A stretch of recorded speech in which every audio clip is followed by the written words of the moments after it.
యూరియాపై విపక్ష పార్టీలు చేస్తున్న వ్యాఖ్యలు సరికావంటూ వ్యవసాయ శాఖ మంత్రి తుమ్మల నాగేశ్వరరావు మండిపడ్డారు. రైతులను అడ్డుపెట్టుకుని అధికారంలోకి రావాలని ఓ పార్టీ యత్నిస్తుంటే చచ్చిన పార్టీని బతికించుకోవాలని మరో పార్టీ యోచిస్తోందని విమర్శలు గుప్పించారు.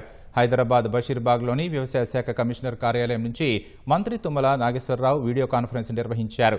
రాష్ట్రంలో భారీ వర్షాలు, యూరియా సరఫరాపై వ్యవసాయ శాఖ జిల్లా అధికారులతో వీడియో కాన్ఫరెన్స్ ద్వారా సమీక్షించారు. అధికారులందరూ అప్రమత్తంగా ఉండాలని సూచించారు. ప్రభుత్వ పాలనను చూసి ఓర్వలేకే రాష్ట్రంలో విపక్షాలు కుట్రలకు పూనుకుంటున్నాయని ఆరోపించారు. ఎన్ని ప్రయత్నాలు చేసినా వారి కలగానే మిగిలిపోతుందని వ్యాఖ్యానించారు. యూరియా కొరతపై ప్రజలెవరూ ఆందోళన చెందాల్సిన అవసరం లేదని, అవసరమైతే కేంద్రంతో పోరాడి మరీ అన్నదాతల అవసరాలు తీరుస్తామని చెప్పుకొచ్చారు. దేశవ్యాప్తంగా ఈ సమస్య ఉంది. తెలంగాణ ప్రభుత్వం వల్ల ఈ సమస్య వచ్చిందని చెప్పి కొంతమంది గౌరవ పెద్దలు మాట్లాడుతున్నారు. వాళ్ళకి యూరియా ఎప్పుడన్నా చూశారో లేదో నాకు తెలియదు, కనీసం పట్టుకున్నారో లేదో నాకు తెలియదు, పొలంలో చల్లారో లేదో నాకు తెలియదు. కానీ పెద్ద పెద్ద మాటలు మాట్లాడి అపాస్పాలు కావద్దు. మీరు ఒక పదవిలో ఉన్నారు, వచ్చిన 3 నెలలకే రిజైన్ చేయాలనే కోరిక మీకు వద్దు.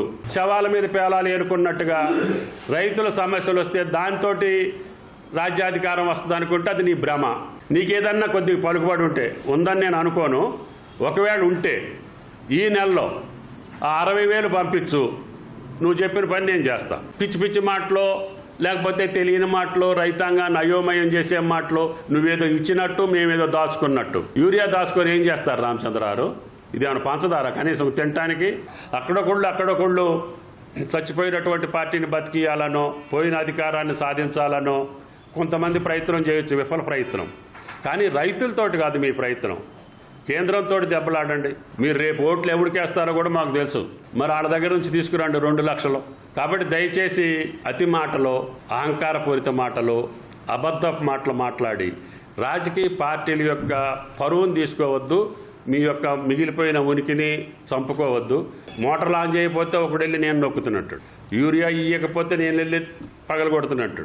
2 సంవత్సరాలకి ఇంత కంగారు పడి, ఎంత ఆతృతపడి, ఎంత ఆరాటపడి అధికారం కావాలనుకుంటే ఎండమావులను చూసి మీరు నీళ్లు అనుకొని ఉరుకులు పరుగులు తీసినట్టు ఉంటుంది. తెలంగాణ రైతాంగానికి విజ్ఞప్తి చేస్తున్నాం.